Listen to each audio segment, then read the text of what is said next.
계시록 2장 18절로 29절 우리 한번 교독하겠습니다. 2장 18절로 29절 교독합시다. 두아디라 교회의 사자에게 편지하라. 그 눈이 불꽃 같고 그 발이 빛난 주석과 같은 하나님의 아들이 이르시되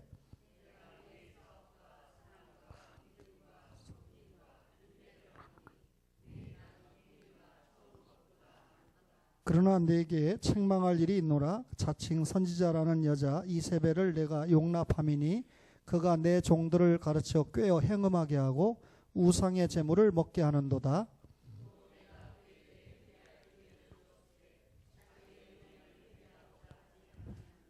볼지어다 내가 그를 침상에 던질 터이요 또 그와 더불어 간음하는 자들도 만일 그의 행위를 회개하지 아니하면 큰 환난 가운데 던지고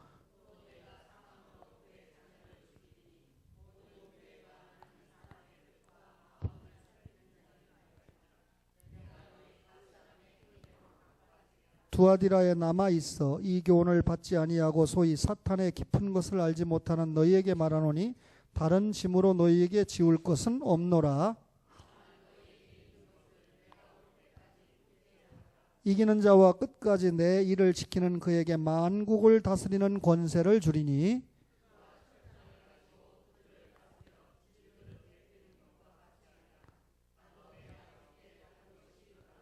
내가 또 그에게 새벽별을 주리라.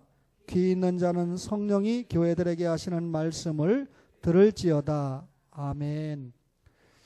소아시아 7교회 가운데 네 번째 소개되는 두아디라 교회인데 제가 어느 교회 설교 초청을 받아서 우리 전도사님이 전도에 대한 설교를 하신 것으로 기억을 합니다. 다른 도시는 상업도시로 많이 소개가 되는데 두아디라는 유일하게 공업도시로 소개가 돼서 이 도시에는 그 옛날에 동업조합까지 발달이 됐던 도시였습니다. 그러나 주전 190년경에 예수님 오시기 전이죠. 이 로마의 식민지가 되었던 도시인데 여기에는 아폴로 신전, 아데미 신전, 삼바드 신전 이런 신전들이 있으니까 우상 숭배가 얼마나 성행한 도시였다라는 것을 알겠지요. 그런데 우리가 익숙히 잘 아는 이 루디아라고 하는 여인, 이 자주장사 루디아가 두아디라 출신입니다. 두아디라는 도시는 루디아라는 유명한 여인 때문에 영적으로 유명한 도시가 되고 교회가 됐는데 이 두아디라 교회에 계시된 주님이 어떻게 소개가 됐는지 2장 18절을 볼까요? 두아디라 교회의 사자에게 편지하라. 자, 예수님이 어떤 분입니까? 그 눈이 불꽃 같고 그 발이 빛난 주석과 같은 하나님의 아들이 이르시되 그랬습니다. 여러분, 주님의 눈이 불꽃 같다 이 말은 무슨 말일까요? 주님이 전지하신 분이다. 우리의 모든 심장 폐부까지 다 꿰뚫어 보는 분이시다. 이거 믿는다면 우리의 신앙 행동이 참 조심스러울 수밖에 없지요. 그 다음에 거기 보니까 발이 빛난 주석과 같다. 이 말은 무슨 말일까요? 진리의 원수를 짓밟는 심판의 주님의 모습입니다. 그러니까 모든 것을 훤히 아시고 진리의 원수들은 깨끗하게 심판해 주시는 그런 하나님의 아들이다. 그러니까 말씀드린 대로 여기에는 각종 신전이 있었는데 주님을 역행하는 그런 신전들이 있는 거 아닙니까? 이런 자들을 얼마든지 심판하실 수 있는 그런 하나님의 아들로 계시가 되고 있습니다. 두아디라 교회는요, 주님의 칭찬이 있었는데 여러분, 주님의 칭찬을 받을 정도면 영적으로 미숙하다, 성숙하다.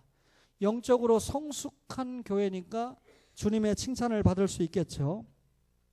근데 여기 보니까 두아디라 교회 이야기를 할 때 뭐라고 그랬습니까? 내가 네 사업이라고 표현했는데 에베소 교회 얘기할 때는 너 처음 행위와 사업으로 이렇게 통하는 말이 있는데 다시 말하면 주님이 내 사업을 안다. 두아디라 교회가 어떤 일을 하고 있는지 안다 그 말인데요. 어떤 일을 하고 있다고 그랬습니까? 19절에 보니까 사랑과 믿음과 섬김과 인내를 아노니 여러분, 예수 믿는 신자 윤리의 대강령이 뭡니까? 하나님 사랑, 이웃 사랑입니다. 그렇죠? 여러분, 하나님 사랑은 신앙이고 이웃 사랑은 믿지 않는 영혼을 전도하기 위해서 잃어버린 목자로 열심히 수고한다. 사랑이 있는 분이죠. 그 일을 위해서 물질도 쓰고 시간도 쓴다. 그게 사랑이지 않습니까? 오늘 이 두아디라 교회는 이런 사랑이 있었다는 겁니다. 기독교인의 공동체는 한마디로 표현하면 사랑의 공동체라고 말해야 되는데 사랑이 없으면 안 되잖아요. 여러분, 제가 목회자니까 얘기하는 거지만 오늘도 처음 나온 친구가 은총이 친구, 그 다음에 맨 뒤에 예배 드렸다가 끝나자마자, 축도가 끝나자마자 불이 났게 갔는데, 축도가 끝나자마자 불이 났게 쫓아간 분이 누구냐를 기억해야 됩니다. 그죠? 여러분들의 사랑이 거기까지 미쳐줘야죠. 전도사님이나 목사가 쫓아가면 당연하다고 생각해요. 초신자들도. 제가 가서 권사입니다, 혹은 집사입니다. 그분이 나중에 등록했을 때 그분이 집사님이었구나, 권사님이었구나. 확실히 다른 교회다. 사랑이 있는 교회다. 목사나 전도사님은 사랑이 없이 보였다는 끝나는 거예요. 그건 당연한 거로 생각합니다. 그러니까 교인들의 역할이 그만큼 중요한 거죠. 그분이 오늘 재정부에서 보고하기를 710만 원 11조를 해주고 갔대요. 그 의미가 뭘까? 저는 또 주중에 한번 만나봐야 될 필요가 있겠죠. 사랑이 있는 교회입니다. 그 다음에 믿음이 있었다 그랬습니다. 믿음은 구원 얻는 믿음과 생활하는 믿음인데, 이 두아디라 교회가 믿음이 있었다 할 때 여러분, 우선 구원 얻는 믿음이 있었다는 말이니까, 믿음은 들음에서, 들음은 그리스도의 말씀이니까 구원을 얻을 만큼 깨닫게 해주는 말씀의 교리가 있었다는 말이죠. 예수 믿으면 복 받습니다. 예수 믿으면 건강하지요. 예수 믿으면 부자 되지요. 구원받는 말씀 한마디도 없죠. 십자가와 부활이 계속 터져 나와야 될 거 아닙니까? 이런 이 교리적인 말씀이 있었다는 뜻이고, 그 다음에 생활하는 믿음, 그죠? 사랑합시다. 전도하는데 이렇게 열심히 냅시다. 그런 믿음이 있었다는 거죠. 두아디라 교회는 이게 믿음이 있었습니다. 섬김이 있었다 그랬는데, 섬김은 봉사죠. 섬김은요, 영적으로 육적으로 가난한 자에게 집중하는 행위입니다.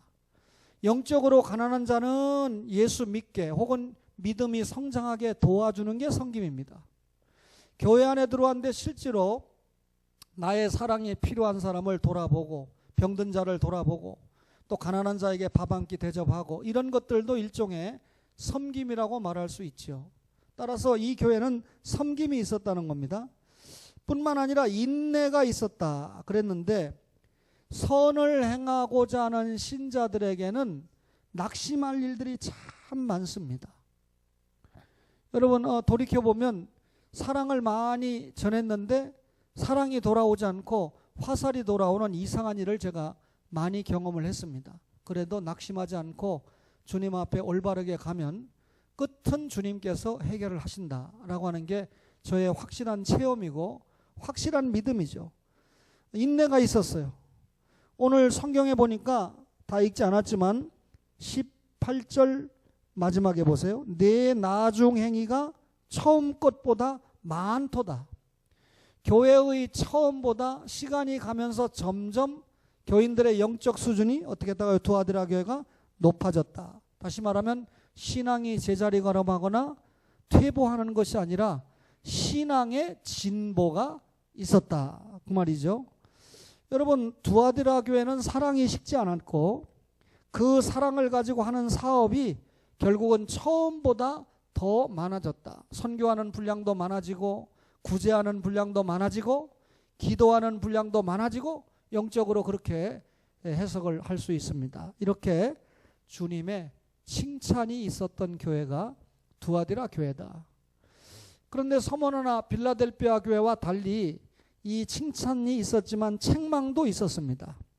두아디라 교회가 어떤 책망을 가지고 있었느냐면 거짓 교훈을 용납한 것에 대한 책망입니다. 20절에 보니까 그러나 네게 책망할 일이 있노라. 자칭 선지자라는 여자 이세벨을 내가 용납함이니 그랬습니다. 여러분, 이세벨은 과거 북쪽 이스라엘의 7번째 왕인 아합의 부인이죠. 아합에게 시집 오기 전에는 시돈에 살았던 이 왕녀입니다.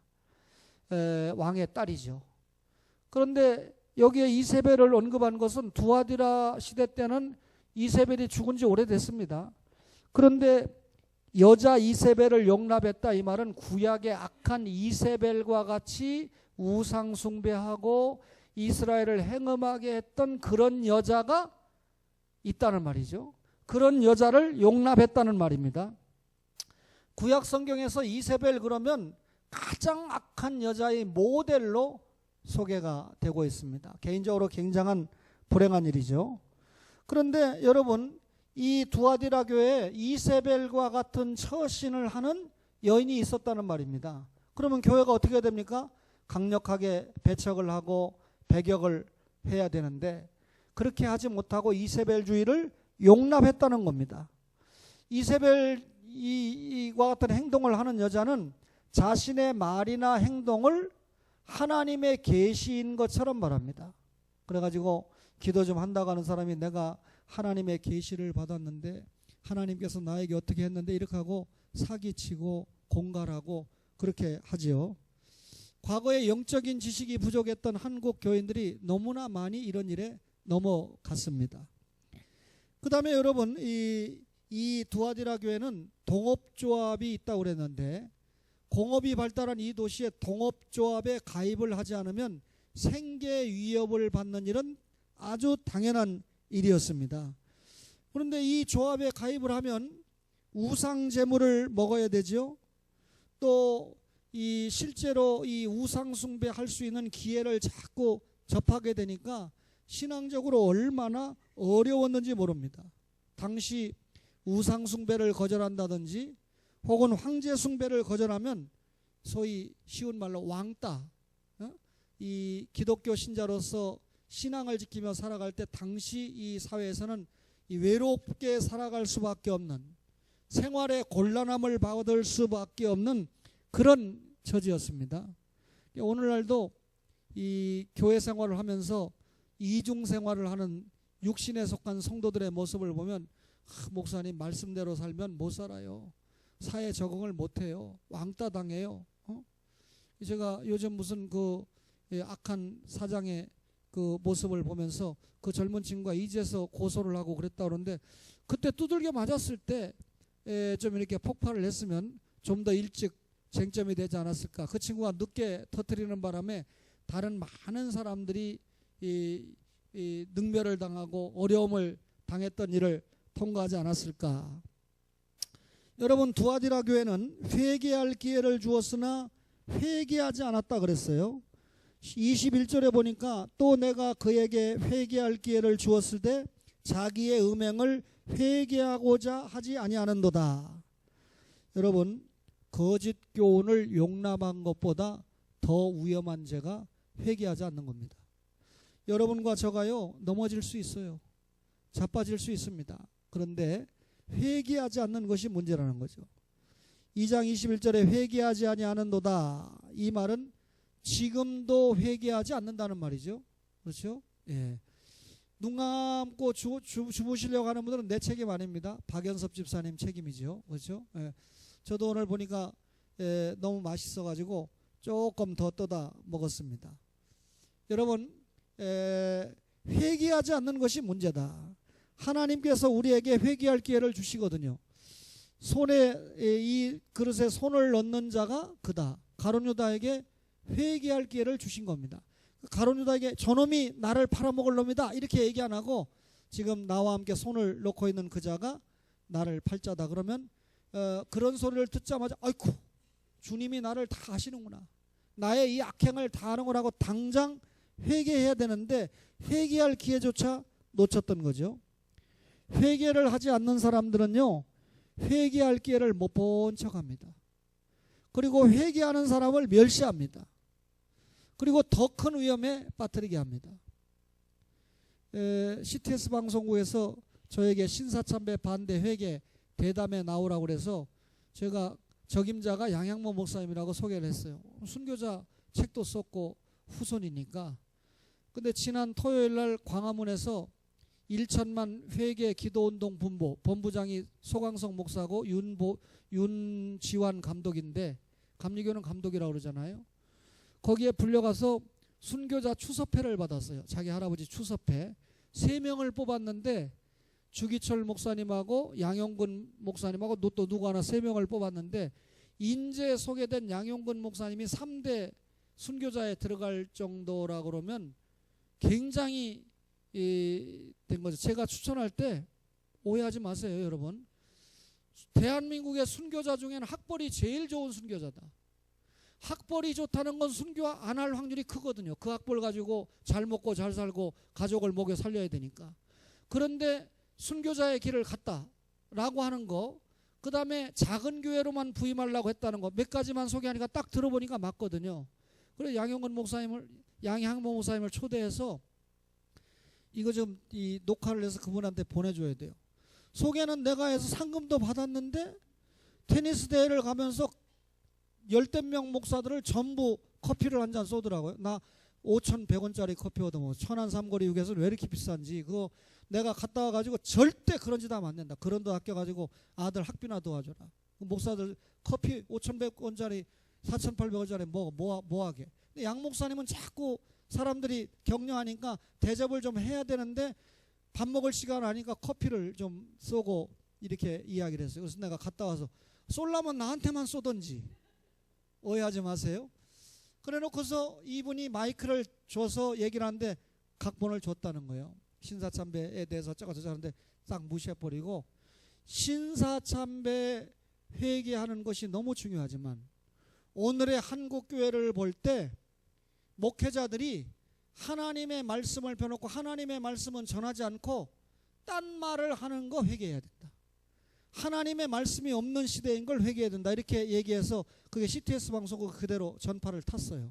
지금 저에게도 그게 도착해 있는데 너무 말 잘했다 이렇게 생각됩니다. 그런 훌륭한 목사님이 조만간 우리 교회 와서 설교하니까 여러분들이 감독을 하세요. 강단에서 하나님의 말씀만 전하는지 딴 얘기를 하는지 꼭 체크해서 저한테 알려줘야 됩니다. 여러분, 무슨 얘기하다 이 얘기합니까? 회개할 기회가 있는데 회개 안 하는 게 문제인데, 양 목사님이 저보고 광화문에 꽉 찬 사람들이 모였는데 신사참배 회개한다고 모여가지고 회개는 안 하는 것 같더라. 저보고 그래서 그 말이 왜 그러냐면, 어떤 목사님이 사회를 보면서 얘기하는데 신재철 목사가 얘기하잖아요. 그러면 그 교회 교인들이 앞에 피켓을 들고 그 자리에 와서 우리 목사님 최고, 우리 목사님 최고 이렇게 들고 있더라는 거야. 그러니까 양 목사님 볼 때는 이게 신사참배 회개운동 하러 와가지고서 우리 목사님 최고 최고 이렇게 하고 교세를 자랑하고 있으니 이게 회개 안 한 거 아니냐. 그래서 제가 웃으면서 그랬습니다. 목사님, 그 자리에 간 분들은 다 회개 이미 하고 한국교회를 위해서 봉사하러 간 사람들입니다. 그러니까 목사님이 더 이상 얘기 안 하더라고요. 뭐 회개 안 했는지 안 했는지 모르지만 어쨌든 우리가 알면서 모르면서 지은 죄를 회개해야 됩니다. 저는 뭐 당회를 하고도 끝나고 또 당회가 은혜롭게 끝났지만 돌아서서 주님 하고 금방 또 회개할 일은 회개했습니다. 제가 성격이 급하지 않습니까? 여러분, 주님의 권면과 약속이 있는 교회인데 2장 22절 보세요. 내가 그를 침상에 던질 터이요. 여러분, 우리가 보통 침상 그러면 여기에서 침상에 던진다 이 말은 원래 침대는 안락하게 우리가 쉬는 곳이잖아요. 근데 침상에 던져버린다. 여기 분명히 그렇게 말씀하고 있죠. 22절에 그를 침상에 던진다. 여러분, 병이 들어가지고 누워있는 그 침상을 연상해 보세요. 다시 말하면 하나님께서 두아디라 교회가 잘못하고 있는 이세벨 여선지자를 이렇게 수용했는데 그 이세벨 여선지자를 침상에 던진다. 이런 말씀입니다. 그러니까 하나님께서 확실하게 심판한다. 그 말이죠. 여러분, 이세벨만 던지는 게 아니에요. 거기 보세요. 내가 그를 침상에 던질 터요. 그 다음에 뭐라 했습니까? 또 그와 더불어 간음하는 자들도 만일 그의 행위를 회개하지 아니하면 큰 환난 가운데 던진다. 주범만 던지는 게 아니라 종범도 던져버린다. 다시 말하면 우상숭배를 이렇게 하자고 주동했던 자만 심판하는 게 아니라 거기에 짝해가지고 음란한 행위를 하고 영적으로 간음한 자, 거짓 여선지자와 짝한 자도 도리 없이 심판을 해버린다. 그 말이죠. 23절 볼래요? 또 내가 사망으로 그의 자녀를 죽이리니, 구약의 이세벨의 자녀들이 다 심판받지 않습니까? 모든 교회가 나는 사람의 뜻과 마음을 살피는 자인 줄 알리라. 내가 너희 각 사람의 행위대로 갚아주리라 그랬습니다. 여러분, 이세벨은 예후에게 죽임을 당한 후에 내시가 시체를 창밖으로 던져가지고 그의 피와 살이 담벼락에 튀지 않았습니까? 시체를 장사하려고 할 때 두 골과 발과 손바닥 외에는 찾지 못했다. 흘린 피를 개들이 핥았다. 이세벨의 자녀들은 활에 맞아 죽고 왕자 70명이 순식간에 몰살했다. 열왕기하 10장에 있는 기록된 내용들이지 않습니까? 여러분, 오늘 이 공범자들의 경우에 아합왕은 전쟁에서 죽고 그 피를 개들이 핥았다 그랬는데, 오늘 이 두아디라 교회 이세벨 주의를 용납했던 공범자들도 하나님께서 그대로 두지 않고 심판하신다. 그러니까 여러분, 선한 목자를 따라가느냐 악한 목자를 따라가느냐는 그 결과가 종이 한 장 차이가 아니라 천양직차, 하늘과 땅 차이라는 거죠. 여러분, 심판을 행하는 분이 누굽니까? 2장 23절에 보니까 내가 사망으로 그의 자녀를 죽이리니, 22절에 내가 그를 침상에 던질 것이다. 내가 너희 각 사람의 행위대로 23절 마지막에 갚아주리라. 누가 심판자입니까? 주님이 심판자죠. 십자가와 부활의 사명을 감당하신 예수님께 하늘과 땅과 그 가운데 모든 권세를 그분에게 주셔서 그분이 심판자인데, 사람의 뜻과 사람의 마음을 다 살피신다는 말이죠. 따라서 두아디라 교인들이 그리스도의 시설에서 벗어날 수 없습니다. 그러면 여러분, 이 말씀이 두아디라 교인들에게만 주신 말씀입니까? 여러분과 저에게도 동일하게 주신 말씀이라는 거죠. 각 사람의 행위대로 갚아주신다 그랬습니다. 여러분, 인간의 행위에 따른 보응을 해주신다 그 말이죠. 분명한 것은 우리가 심판을 받기 전에 회개의 기회를 주신다. 그러면 심판 안 받으려면 회개하면 된다 그 말이죠. 여러분, 모든 심판은 지상에서 받고 갑니다. 여러분과 저가 천국에 가서 심판받을 일 없어요. 죄 용서받고 천국에 가서는 세세토록 왕노릇 하는 곳이니까 예수 믿으면 구원, 안 믿으면 지옥. 여러분, 주님 재림하실 때 완전히 판가름 나죠. 또 예수 믿으면 여러분 천국에 가서 상급, 지상에서 어떻게 살았느냐에 따라서 상급이 달라지지 않습니까? 지상에서 잘못한 모든 것은 지상에서 주님께서 갚아주십니다. 따라서 여러분, 우리가 심판을 행하시는 주님 자신을 기억해야 되고, 주님이 마지막에 24절 보세요. 두아디라에 남아있어 이 교훈을 받지 아니하고 소위 사탄의 깊은 것을 알지 못하는 너희에게 말하노니, 다른 짐으로 너희에게 지울 것은 없노라. 다만 너희에게 있는 것을 내가 굳게 올 때까지 굳게 잡으라. 너희가 가지고 있는 것, 그것 가지고 내가 올 때까지 굳게 잡으라. 이 말은 남은 자가 누굽니까? 우선 이세벨주의의 유혹에 넘어가는 자가 남은 자입니까? 안 넘어가는 자가 남은 자입니까? 이세벨주의를 용납하지 않은 자들이 남은 자들이죠. 사탄의 깊은 전략에 감염되지 않은 자들이 남은 자들입니다. 혹 잠시 넘어갔다 하더라도 회개한 자들이겠죠. 노아 시대 때 남은 자들이 누굽니까? 노아와 그의 8가족이 남은 자들이지 않습니까? 소돔과 고모라의 멸망 땅에서 남은 자가 누굽니까? 롯이 남은 자가 되겠죠. 여러분, 이런 자들은, 남은 자들은 자신이 가지고 있는 것, 다시 말하면 주님께서 그 남은 자에게 이미 주신 것, 여러분과 저가 가진 믿음의 기초 위에 여러 가지를 받지 않았습니까? 그것을 어떻게 하나요? 굳게 잡으라. 아까 말한 거, 사랑을 굳게 잡아라, 믿음을 굳게 잡아라, 인내를 굳게 잡아라 그 말이죠. 진리만을 굳게 잡고 변치 않는 신앙을 유지해야 된다 그 말입니다. 여러분, 신앙생활 하다 보면 너무 감정 기복이 심한 사람이 있어요. 아침에 보면 믿음이 있는 것 같은데 저녁 때 보면 딱 다운돼 있고, 그게 요즘 정신적으로 말하면 우울증, 조울증, 조현병 이런 환자같이. 제가 어느 교회를 갔는데 사모님이요 저를 맞이하는데 막 천사를 아이고 목사님 오셨느냐, 한국에서 여기까지 오셔서 수고 많아, 얼마나. 그래서 야, 세계에서 제일 정말 이 친절하고 사랑 있는 사모님이다. 그래서 생각을 했어요. 설교가 끝났어요. 제가 설교 다 끝났는데 그때는 저를 아는 채도 안 합니다. 설교 은혜 못 받았다는 뜻이 아니라 다른 성도들은 다 좋다고 용서해서 난리인데 자기만 왜 그렇습니까? 나중에 보니까 우울증 환자예요. 그분은 시아버지가 앞에서 설교하는데 저 새끼 끌어내리라고, 그 예배 시간에, 그 다시는 예배 시간에 참석을 안 시킨답니다. 얼마나 불행한 일입니까? 그러니까 이런 환자는 좋을 때는 하는데 안 좋을 때는 뭐 엄청나게 다른 각도로 나타나니까, 아예 여러분 신앙생활할 때 그런 환자들처럼 은혜 받았다고 막 이러다가 금방 또 예수님이 어딨냐하고 교회는 왜 가냐하고 이러면 곤란하지 않습니까? 신앙을 평균적으로 내볼 때 적어도 여러분 우리 계산으로 80점 이상, 평균 이상을 유지하는 그 신앙 상태를 유지하는 게 얼마나 중요합니까? 남은 자에게는 상급이 있다 그랬어요. 26절에 이기는 자와 끝까지 주님의 일, 내 일을 지키는 그에게 만국을 다스리는 권세를 준다. 여러분, 끝까지 주님과 함께 승리하는 자에게 만국을 다스리는 권세를 주신다.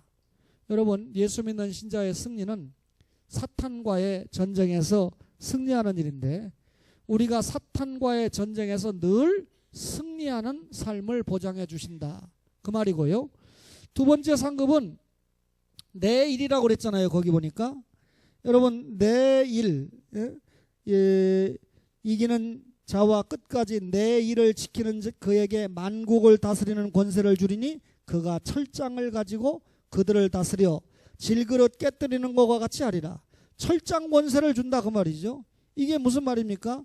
만국을 다스리는 권세뿐만 아니라 여러분 이 통치권을 주신다. 철장 권세. 그러면 여러분, 우리가 주님의 나라에 가면 세세토록 뭐하죠? 왕노릇합니다. 세세토록 왕노릇합니다. 문재인 대통령이 오는 건 하나도 겁내지 않는데 검찰총장이나 수사과장이 오면 겁냅니다. 잡으러 왔는 줄 알고. 여러분, 대통령이 부여한, 국가가 부여한 왕같은 권세죠. 주님 앞에서 우리가 왕같은 권세를 가지고 새하늘 새 땅 천국에서 축복을 누리게 된다. 새벽별은 사실 예수님을 얘기하는 거잖아요. 예수님과 더불어 세세토록 왕노릇하는 권세를 누린다. 이게 두아디라 교회에 주신 약속입니다. 그렇다면 오늘 이 두아디라 교회를 통해서 우리가 타협주의를 배격해야 됩니다. 여러분, 적당히 타협하는 거죠. 설교는 개혁적으로 말씀 중심으로 전해놓고 불의한 자의 자리에 서고 오만한 자의 자리에 서고, 돈만 되면, 돈만 준다 그러면 잘못된 사상 가지고 있는, 신앙 가지고 있는 사람들에게도 가고. 여러분, 제 스승인 이상규 교수님이 저 때문에 어느 교단에 못 갔잖아요. 저를 이 고신대 대학원에 받아줬다는 이유 때문에 어느 교단이 제명하려고 그랬잖아요. 그리고 그 교단에 이 총수하고 관계가 틀어져서 다시는 거기 못 가게 됐는데, 못 가도 상관없다. 이상규 교수님 말. 자신은 바른 길을 가는 사람을 끝까지. 제가 엊그제 만났을 때도 부흥회 잘하고 왔다고 그 교회 목사님과 장로님이 앉아서 식사를 대접하면서 막 제 얘기를 하니까 이상규 교수님이 굉장히 흐뭇해하길래 제가 옆에서 교수님께서 저를 끝까지 잘 품어주셔서 제가 지금 목사구실하고 다니고 있습니다. 참 감사합니다. 그렇게 인사했어요. 타협하지 않아요. 불의한 자 자리에 가지 않아요. 올바른 처신해요. 이게 개혁주의 아닙니까? 설교는 개혁주의 하면서 뒤에 가가지고 온갖 불필요한 사람들, 불의한 사람들, 회개하지 않는 사람들 다 만나고 친구한다면 그건 옳은 자세가 아닙니다. 여러분과 제가 잘 깨달아야죠. 타협주의 배격해야 됩니다. 그 다음에 이세벨주의를 경계해야 됩니다. 여러분, 우상숭배가 뭐예요? 돈 좋아하는 것도 우상이죠. 자녀를 주님보다 더 사랑하면 우상이죠. 결국은 탐심이 우상 아닙니까? 우상 숭배는 곧 탐심이다. 하나님보다 더 좋아하는 것이 있다면 그게 우상 숭배, 이세벨주의 아닙니까? 이걸 경계해야 된다는 거죠. 여러분, 정말 저 이대로 하면 편할 수 있습니다. 우리 장로님들이 저를 잘 이제 고난을 통과하니까 대우해주고, 바깥에 나가도 제가 정말 용서하세요, 대접 잘 못 받아보는 비싼 음식도 좀 먹어보고, 또 호텔에서도 자보고, 아, 호텔이 이런 거구나. 요즘 제가 보고 있잖아요. 오해하지 마세요. 그게 일종의 저를 타락시키는 하나의 길이다라고 생각하기 때문에 좀 더 경계하려고 지금 마음을 먹고 있습니다. 여러분, 그렇지만 하나님께서 또 저와 우리 교회에 요구하신다면 다시 고난이 시작된다 할지라도 그 길을 마땅히 가는 것이 목사의 양심이고 교회의 양심이다, 그렇게 생각합니다. 두아디라 교회를 말씀으로 생각해 봤습니다. 칭찬도 있었고 책망도 있었습니다. 두아디라 교회가 칭찬받는 건 우리도 칭찬받기 위해서 그렇게 노력을 해야 되고, 두아디라 교회가 책망받은 타협주의나 이세벨주의 같은 건 우리는 과감하게 배격을 하고 거절함으로 주님 앞에 칭찬받는 그런 교회가 되기를 간절히 바랍니다.